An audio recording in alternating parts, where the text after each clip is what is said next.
Assalamualaikum warahmatullahi wabarakatuh. Saya perkenalkan, nama saya Wahyu Diatilahi. Saya dari kelompok 1. Di sini kami akan mempresentasikan tentang sistem informasi dan peranannya dalam dunia bisnis global. Di sini saya akan didampingi oleh beberapa teman saya. Yang pertama ada Mbak Nurjana Putri Ilyaza, ini dari kelompok kelas A. Ada Mbak Lailatul Khofifah dari kelas A juga. Ada Mas Muhammad Zaki dari kelas A. Saya sendiri Wahyu Diatilahi dari kelas B. Ada Mbak Sylviatul Laila dari kelas B. Ada Muhammad Haris Afandi dari kelas B. Untuk materi pertama ini akan dijelaskan oleh Mbak Sylviatul Laila. Assalamualaikum warahmatullahi wabarakatuh. Perkenalkan, nama saya Sylviatul Laila dari kelas 3B. Di sini saya akan menjelaskan sedikit tentang pengertian sistem informasi dan fungsi sistem informasi. Yang pertama adalah pengertian sistem informasi. Pengertian sistem informasi menurut beberapa ahli. Yang pertama adalah menurut Sutabri 2012. Sutabri 2012 menyatakan bahwa sistem informasi merupakan sistem yang ada di dalam suatu organisasi, di mana kebutuhan pengolah transaksi harian yang mendukung fungsi operasi organisasi yang manajerial dengan kegiatan strategi dari suatu organisasi dengan tujuan dapat menyediakan kepada pihak tertentu dengan laporan-laporan yang diperlukan. Yang kedua adalah sistem informasi menurut Laudon 2005. Menurut Laudon 2005, sistem informasi adalah kumpulan dari komponen-komponen yang saling berhubungan antara komponen satu dengan komponen yang lainnya, di mana komponen ini digunakan untuk mengumpulkan, memproses, menyimpan, dan mendistribusikan informasi untuk mendukung dalam pengambilan keputusan dan pengendalian di dalam suatu organisasi. Yang ketiga dan yang terakhir adalah menurut Yakub 2012. Yakub 2012 menyatakan bahwa sistem informasi merupakan kombinasi teratur dari orang-orang, perangkat keras, perangkat lunak, jaringan komunikasi, dan sumber daya yang mengubah dan meningkatkan informasi dalam sebuah organisasi. Nah, jadi apa sih sistem informasi itu? Nah, sistem informasi adalah kombinasi atau gabungan dari orang-orang, perangkat lunak, perangkat keras, dan sumber daya data yang mampu mengumpulkan, mengelola, mengubah, dan menuangkan menugaskan sistem informasi dalam suatu organisasi. Nah, secara teknis, sistem informasi ini adalah sekumpulan komponen yang saling terkait, yang mengumpulkan, memproses, menyimpan, dan mendistribusikan informasi untuk mendukung keputusan, membuat, dan mengontrol dalam suatu organisasi. Selanjutnya adalah fungsi sistem informasi. Fungsi sistem informasi diantaranya 1. Mengambil keputusan, 2. Mengendalikan proses, 3. Menganalisis masalah, dan yang keempat adalah membuat produk atau layanan baru. Terima kasih. Assalamualaikum warahmatullahi wabarakatuh. Saya Wahyu Diatilahi dari kelompok B. Di sini saya akan melanjutkan presentasi dari Mbak Sylviatul Laila tentang sistem informasi dan peranannya dalam dunia bisnis global. Tadi telah dijelaskan bahwasannya secara teknis ya, sistem informasi adalah sekumpulan komponen yang saling terkait yang mengumpulkan atau mengambil, memproses, menyimpan, dan mendistribusikan informasi untuk mendukung keputusan, membuat, dan mengontrol dalam suatu organisasi. Nah, adapun aktivitas-aktivitas yang ada di dalam sistem informasi adalah meliputi yang pertama, meliputi input, processing, dan output. Input adalah mengumpulkan data mentah dari dalam organisasi atau dari lingkungan luar organisasi. Jadi data-data yang mentah ya, yang nanti akan diolah, ini namanya input. Contoh, kalau dalam dunia akuntansi, mungkin data mentahnya adalah seperti nota-nota atau mungkin surat-surat wesel dan lain sebagainya. Sehingga data mentah ini akan diolah menjadi proses ya, yang mana disebut dengan processing ya. Dan dengan adanya proses tersebut, maka akan muncul yang namanya output. Seperti itu. Sehingga ketika sudah ada output, maka akan terjadi yang namanya mengkomunikasikan informasi itu tadi. Sehingga dengan adanya informasi itu tadi akan mendukung yang namanya keputusan. Apakah perusahaan ini kedepannya mau dibuat seperti apa? Nah, itu tergantung dari keputusan yang diambil. Keputusan diambil karena adanya output itu tadi. Seperti itu. Sehingga dengan adanya output dan keputusan itu tadi, maka akan muncul yang namanya feedback atau umpan balik. Ya. Umpan balik yaitu keluaran yang dikembalikan kepada anggota organisasi yang sesuai untuk membantu mereka mengevaluasi atau mengoreksi tahap masukan. Feedbacknya bagaimana ketika perusahaan membuat suatu keputusan seperti ini? Feedbacknya bagaimana ketika hasil outputnya seperti ini atau seperti itu? Apakah feedbacknya semakin baik atau malah turun? Ya. Nah, itulah aktivitas-aktivitas dalam sistem informasi. Sekarang kita masuk ke dalam komponen sistem informasi manajemen. Dalam sistem informasi manajemen itu pasti tersusun dari beberapa komponen. Karena kalau tanpa adanya komponen, maka tidak akan ada yang namanya sistem informasi. Adapun komponen-komponen yang ada di dalam sistem informasi manajemen, yang pertama adalah komponen input. Tadi telah saya jelaskan bahwa input adalah bisa dikatakan sebagai data mentah yang dikirim yang nanti akan diproses, seperti itu. Ini ada pengertian dari James ya, tahun 2001 menjelaskan bahwa input merupakan data yang masuk ke dalam sistem informasi. Komponen ini perlu ada karena merupakan bahan dasar. Ya, seperti yang saya katakan tadi, merupakan bahan dasar untuk pengolahan informasi. Tanpa adanya bahan dasar, maka tidak akan ada sesuatu yang diolah atau yang diproses. Maka dari itu diperlukan yang namanya input. Sistem informasi tidak akan menghasilkan informasi jika tidak mempunyai komponen input. Karena tidak ada input, ya tidak akan ada yang diproses. Kalau tidak ada yang diproses, maka tidak akan ada hasil. Ya, seperti itu. Setelah itu komponen yang kedua adalah komponen output. Jadi setelah adanya input diproses, maka muncullah output. Ya, seperti yang saya jelaskan tadi. Ketika sudah ada output, maka akan bisa mendukung yang namanya keputusan. Maka komponen yang kedua ini juga sangat penting, output ya. Ini menurut Kenneth tahun 2008, output dari sistem informasi dibuat dengan menggunakan data yang ada di basis data dan diproses menggunakan model tertentu gitu. Nanti ya akan dibahas di bawahnya.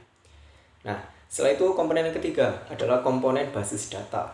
Ya, sesuai dari pendapat tadi, ini pengertian dari John ya, 1985 menyatakan bahwa basis data adalah kumpulan dari data yang saling berhubungan satu dengan yang lainnya, tersimpan di perangkat keras komputer dan digunakan perangkat lunak untuk memanipulasinya. Ini pengertian basis data.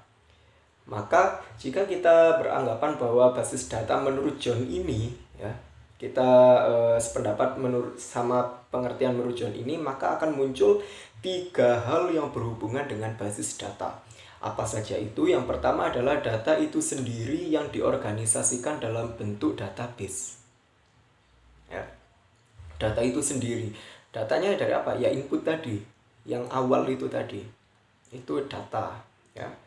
Bahan mentah itu tadi, bahan dasar itu tadi. Yang diolah dalam bentuk database. Biasanya kalau kita berbicara tentang database, biasanya software untuk mengolah yang pernah saya lihat ya, yang pernah saya praktekkan juga dulu waktu SMK, itu kita menggunakan Microsoft Access itu untuk pengolahan database gitu. Jadi kalau dalam perusahaan, contoh kita perusahaan menjual barang gitu ya, itu untuk mempermudah pengolahan datanya itu menggunakan database, karena banyak sekali menggunakan database dari Microsoft Access maksud saya seperti itu, karena di situ sangat mempermudah sekali untuk melakukan pengolahan datanya. Setelah itu yang kedua, kalau yang pertama tadi adalah data itu sendiri, yang kedua adalah simpanan permanen. Simpanan permanen ini bagaimana? Karena di definisi tadi kita adalah berbicara tentang perangkat keras ya, maka simpanan permanen ini juga nantinya akan disimpan di perangkat keras. Rata-rata biasanya untuk menyimpan file atau data itu biasanya disimpan di dalam hard disk, karena hard disk juga bagian dari hardware ya, atau perangkat keras itu tadi gitu. Setelah itu yang ketiga adalah perangkat lunak untuk memanipulasi basis datanya. Softwarenya apa digunakan untuk pengolahan datanya? Kalau kata saya tadi adalah menggunakan Microsoft Access, yaitu salah satu contohnya. Mungkin kita bisa menggunakan Excel atau bisa menggunakan Word dan lain-lain. Gitu. Setelah itu kita memasuki komponen yang ketiga, yaitu komponen model. Tanpa adanya teknologi yang mendukung, maka sistem informasi tidak akan dapat menghasilkan informasi yang tepat waktu. Komponen teknologi ini mempercepat sistem informasi dalam pengolahan datanya. Ini mau dimodel seperti apa kira-kira datanya ini? Mau dimodel secepat apa, seefisien apa? Ini tergantung bagaimana dari perusahaan yang membuat sistem informasi manajemennya itu tadi. Tanpa adanya teknologi, maka tidak akan ada informasi yang bisa yang tepat waktu seperti itu, karena ini sangat tergantung pada teknologi informasi. Setelah itu yang selanjutnya yaitu komponen kontrol ya. Ini menurut Michael 1996 ya, menjelaskan bahwa komponen kontrol merupakan komponen yang penting dan harus ada dalam sistem informasi. Komponen ini digunakan untuk menjamin bahwa informasi yang dihasilkan oleh sistem informasi merupakan informasi yang akurat. Jadi kenapa kok sistem informasi ini harus selalu dikontrol ya? Karena menurut Michael itu tadi, supaya informasi yang dihasilkan ya, hasil output, hasil pengolahan yang kemudian jadi output ini hasilnya akan akurat. Gitu. Informasi yang diberikan akan akurat, sehingga kalau informasi yang diberikan informasi yang diberikan adalah informasi akurat, maka dalam mendukung keputusan ini juga akan memberikan keputusan yang baik karena informasi yang akurat itu tadi. Nah, sistem kontrol atau sistem pengendalian ini dapat diklasifikasikan jadi dua. Yang pertama adalah pengendalian secara umum, yang kedua adalah pengendalian secara aplikasi. Jika kita berbicara tentang pengendalian secara umum, maka akan ada beberapa hal yang harus diperhatikan. Yang pertama adalah pengendalian organisasi, yang kedua adalah pengendalian dokumentasi, yang ketiga adalah pengendalian perangkat keras, yang keempat pengendalian keamanan fisik, selanjutnya pengendalian keamanan data, dan pengendalian komunikasi. Itu. Ini secara umum. Jadi pengendalian organisasi ya, kita mengendalikan anggota kita, karyawan kita ya, sesama karyawan itu harus dikendalikan supaya bisa bekerja sesuai dengan porsinya dan bisa bekerja dengan sebaik mungkin gitu ya. Adapun pengendalian aplikasi ya, kalau secara aplikasi ini diklasifikasikan menjadi tiga. Yang pertama adalah pengendalian masukan, input ya, atau input control. Ini pengendalian masukan. Setelah itu yang kedua adalah pengendalian proses atau processing control. Ya. Yang ketiga adalah pengendalian keluaran atau output control. Nah, di dalam pengendalian aplikasi ini umumnya ya, ini sudah diprogramkan di perangkat lunaknya gitu. Jadi manusia membuat program di perangkat lunak untuk pengendalian secara aplikasi itu tadi. Contohnya seperti ini. Dulu waktu kita SMK kita ada ujian nasional secara online ya kan, atau ujian-ujian yang lainnya secara online. Di situ yang mengendalikan time ya, atau yang mengendalikan waktunya itu adalah sudah diprogram di perangkat lunaknya dari sisternya, memberikan waktu pengerjaan soal 120 menit untuk asumsikan 40 soal. Sehingga ketika waktu 120 menit sudah habis ini, maka otomatis akan terkunci, soalnya tidak bisa dikerjakan. Nah, inilah yang dinamakan dengan pengendalian aplikasi yang sudah diprogramkan di perangkat lunaknya. Mengapa diperlukan sistem informasi? Ya. Kenapa kok harus diperlukan sistem informasi? Karena di zaman sekarang ini ya, budaya internet ini tidak menjadi hal yang tabu lagi gitu loh. sudah menjadi hal yang lumrah. Sehingga kalau di dalam perusahaan masih belum menguasai teknologi, belum menguasai internet secara keseluruhan ya, atau mungkin tidak menguasai sama sekali, itu sangat berbahaya sekali gitu. Karena budaya bisnis sekarang itu ya semuanya melalui internet ya kan, apalagi sekarang di masa pandemi seperti ini. Apapun dilakukan secara daring ya kan. Bahkan di sini ada tulisan yang mengatakan bahwa kita semua mengharapkan layanan daring untuk melakukan pembelian barang dan jasa. Ya. Jika kita mengamati tulisan itu tadi ya memang sekarang sudah betul gitu loh. Apapun sekarang menggunakan barang dan jasa itu secara daring. Kalau dulu kita pengisian formulir kita datang ke kantor, sekarang bisa melalui Google Form, ya kan? Kita dulu mengirim data dari melalui kantor pos atau mungkin jasa-jasa pelayanan pengiriman barang yang lain, kita sekarang melalui Gmail sudah bisa, melalui WhatsApp sudah bisa ya kan. Kalau dulu kita mempromosikan barang kita dari rumah ke rumah ya, kita sekarang bisa melalui story WA, story IG, ataupun yang lain-lainnya, bisa melakukan secara online itu tadi. Ada 4 alasan mengapa seorang manajer itu harus menguasai teknologi informasi di dalam bisnisnya, di dalam sistem informasi. Kenapa kok harus menguasai teknologi informasi ini gitu? Ada 4 alasannya. Yang pertama adalah manajemen modal gitu. Jika kita berbicara tentang modal, maka kita berbicara tentang investasi. Investasi bukan hanya tentang berapa banyak saham yang masuk, berapa banyak kekayaan yang masuk ya kan.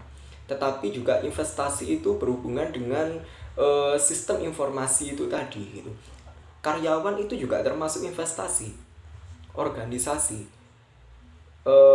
perangkat keras komputer, terus perangkat lunak itu juga termasuk investasi. Sehingga seorang manajer ini harus mampu bagaimana investasi ini ya bisa berjalan dengan bijaksana gitu loh. Karena jika investasi ini sudah buruk, maka ini akan merugikan perusahaan dan membuang-buang modal yang sangat berharga gitu. Asumsikan begini, investasinya, jika kita berbicara tentang SDM, sumber daya manusia, ternyata SDM-nya masih kurang begitu menguasai tentang internet. Sedangkan bisnis kita sekarang adalah di zaman internet. Di era milenial ini, semuanya serba daring. Maka investasi kita ternyata SDM-nya tidak menguasai hal demikian, sehingga tidak bisa bekerja. Yang akan terjadi apa? Tidak akan ada pemasukan. Nah, inilah yang akan menjadi alasan kenapa seorang manajer harus menguasai teknologi informasi. Itu alasan yang pertama, manajemen modal. Alasan yang kedua adalah dasar melakukan bisnis.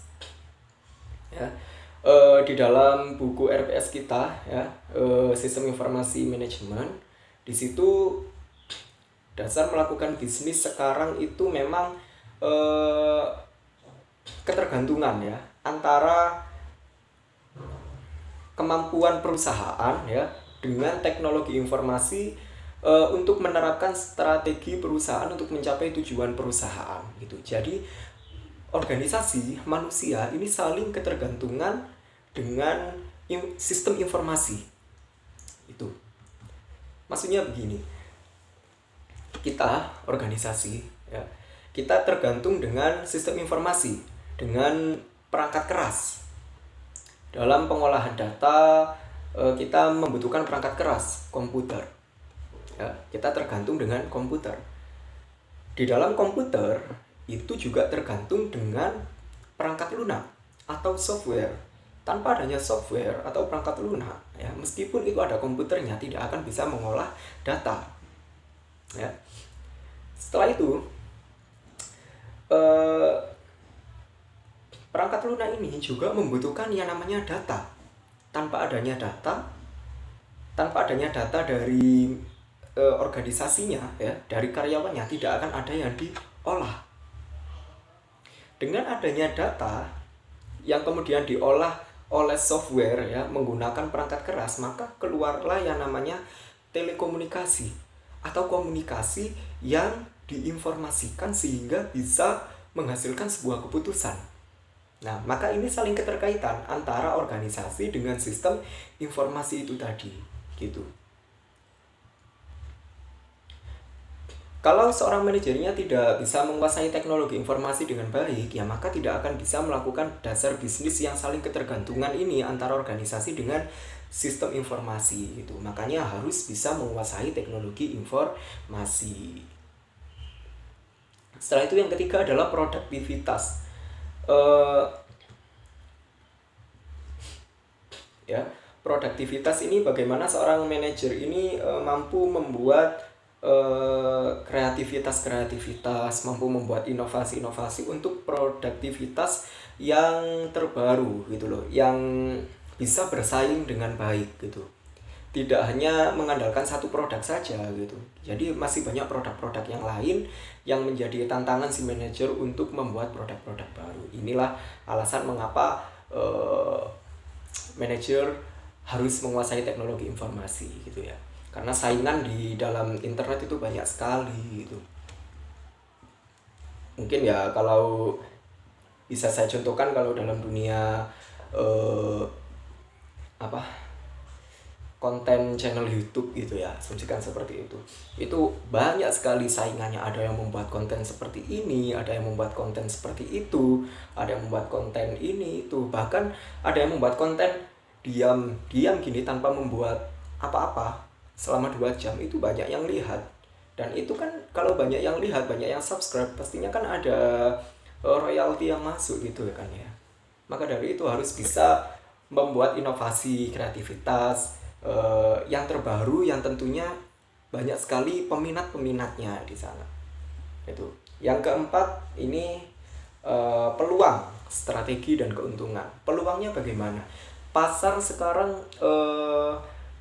lagi sedang sukanya itu apa gitu ya. Nah, itu manajer harus bisa melihat peluangnya. Mungkin kalau tadi yang kalau saya contohkan konten gitu ya, peluangnya di situ apa? Masyarakat sekarang sukanya apa? Oh, suka karakter film Butejo. Banyak sudah itu yang membuat konten parodi Butejo, membuat TikTok seperti Butejo atau apa gitu ya. Sehingga orang itu bisa melihat, orang sekarang boomingnya itu sukanya apa.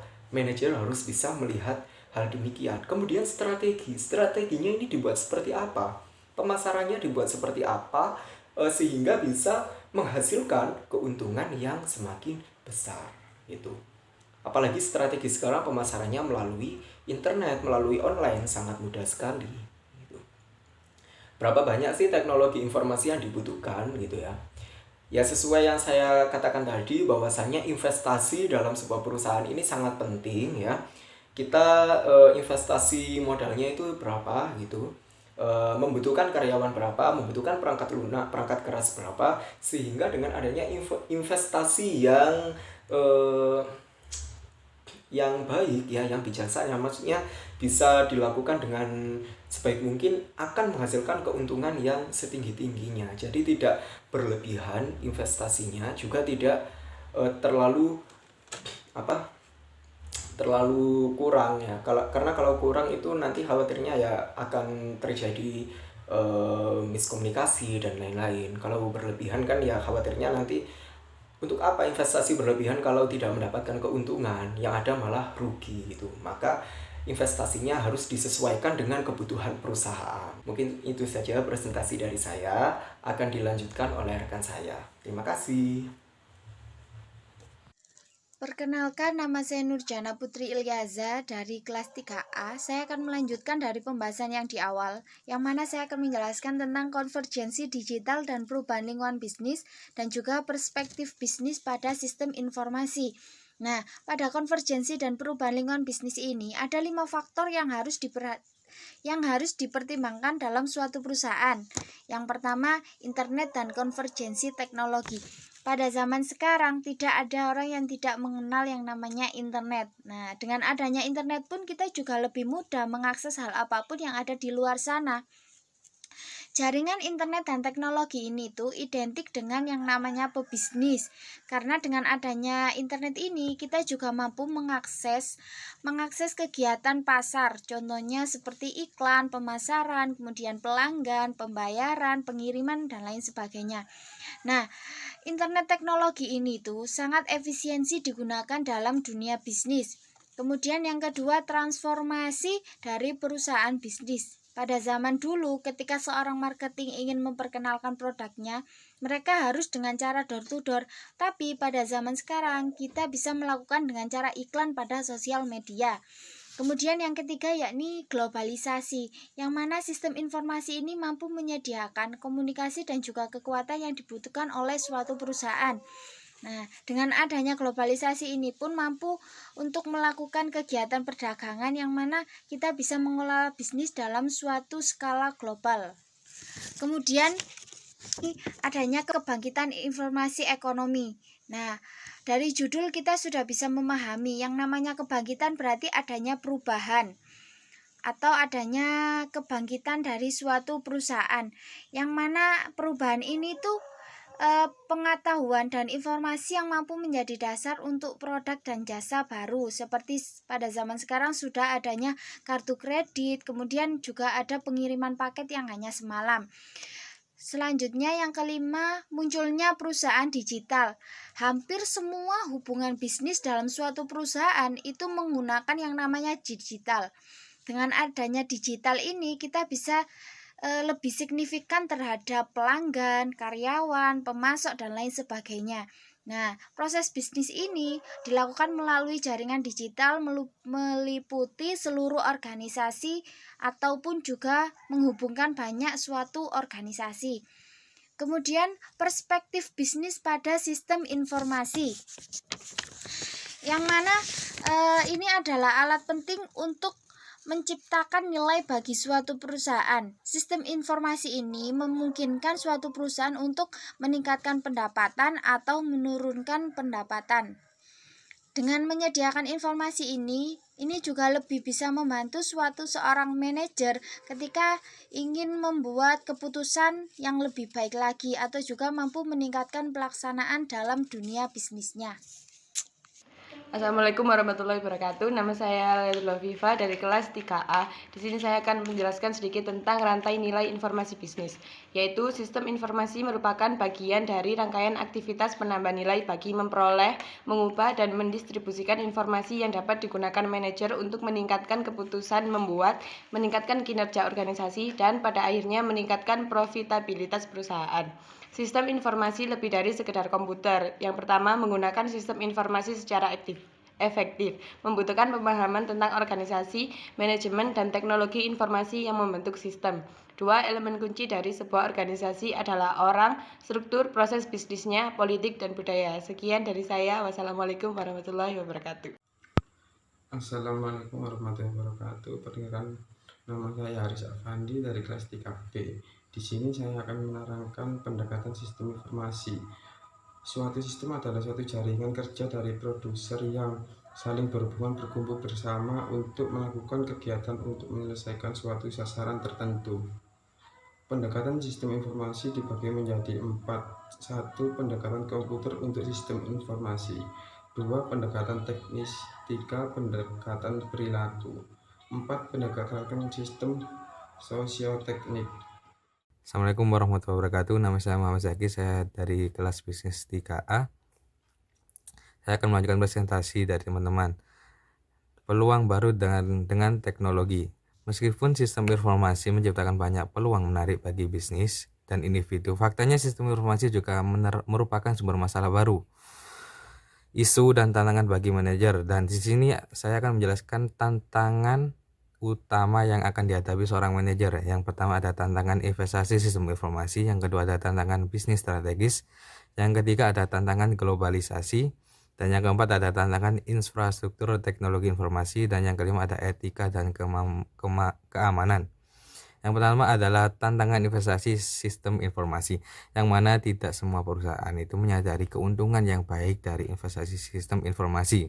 Karena salah satu tantangan yang dihadapi manajer sendiri yakni bahwa manajer harus memastikan perusahaan memperoleh keuntungan, sehingga uang yang mereka keluarkan untuk sistem itu adalah hal yang sama yang digunakan untuk informasi dan merancang, memproduksi dan lain-lain. Yang kedua ada tantangan bisnis strategis, yang mana mungkin di sini mereka gagal untuk menghargai aset perlengkapan yang diperlukan untuk membuat aset teknologi mereka berfungsi. Perangkat keras atau komputer telah berkembang jauh lebih cepat dari kemampuan organisasi yang menggunakan teknologi ini, dan salah satu jalan mereka harus merubah mendasar pada karyawan dan manajemen perilaku supaya bisa mengembangkan model bisnis baru dan menghentikan aturan kerja yang sudah pusing.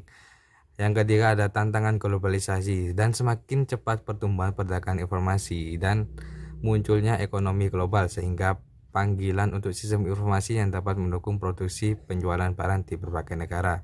Yang keempat ada tenaga infrastruktur teknologi informasi, menciptakan infrastruktur teknologi informasi juga perusahaan digital yang istimewa dan bisa dikatakan tugas yang berat. Kenapa? Sebagian besar perusahaan lumpuh karena terfragmentasi oleh perangkat keras komputer.